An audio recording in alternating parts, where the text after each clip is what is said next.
We, as people, are always full of homilies to others, advice, charters how to live life, handle situations.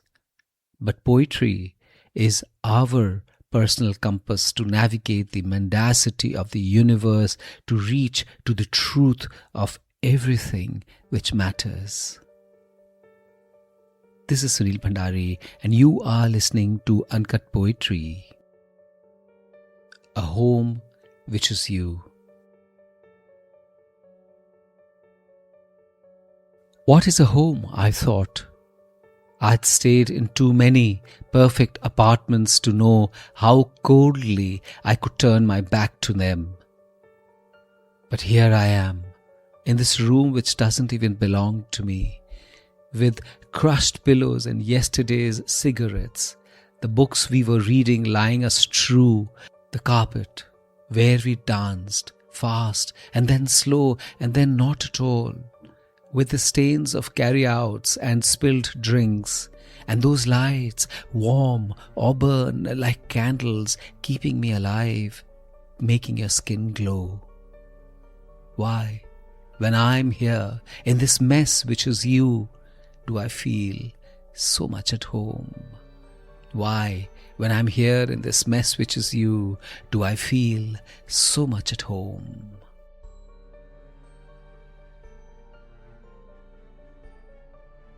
A home is a person. I think I realized this a long time back. I loved all the homes I've stayed with my parents. Every time my dad changed jobs and consequently cities and homes. And then in his final assignment in pristine Tribeni on the outskirts of Calcutta, he kept getting promotions and we kept changing homes. The last one was a colonial bungalow with an acre worth of gardens and a view from the terrace of the river. It faced west, and I've witnessed the best sunsets of the world while tucked into a comfortable wicker chair, a cup of tea in my hand, just watching the skies change colors through 1,000 shades in front of my eyes. My mum has innate artistry and, in her heydays, kept our homes immaculately appointed. The art and artifacts she'd picked up from her travels was displayed with an innate sense of aesthetics. Everything was squeaky clean, and there was hell to pay if anything was found askew or a smite missed while dusting. And then I visited homes of some of my best friends. Messy, stuff thrown all over randomly, kitschy stuff fighting for attention with expensive mantelpieces, odors wafting from the kitchen. We could loll on the sofa, run in the drawing room and use any chair as wickets for an indoor match of cricket. And nobody cared when the balls hit frames and marks were left on the wall. This was lived in, this was fun, and very quickly became the final definition for me of a home. I could sense the strange dichotomy I could not understand at a subliminal level.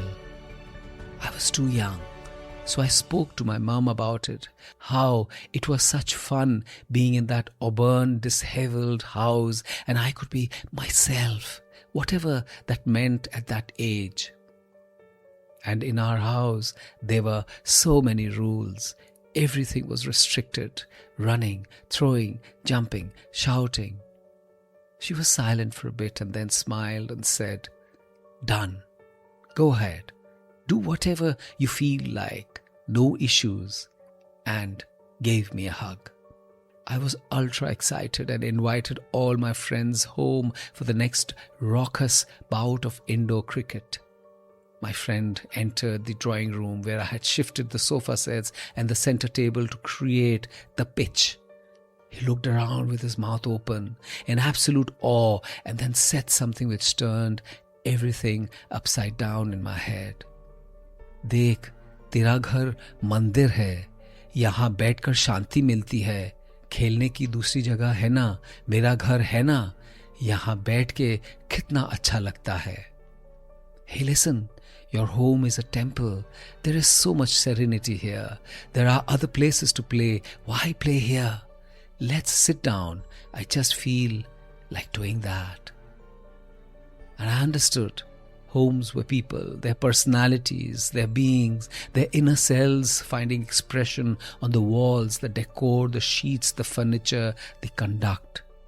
And that was the day I learned to immerse myself in all the homes I visited, because the people I loved were as much their homes as they were the people I dearly loved. They were inseparable.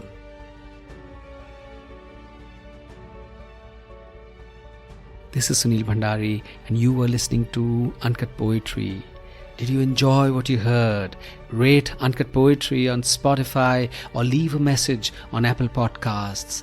And follow Uncut Poetry on Ghana, JioSaavn, Apple Podcasts, Spotify, or anywhere you get your podcasts. And if you loved this episode, share it with someone you love. See you next week.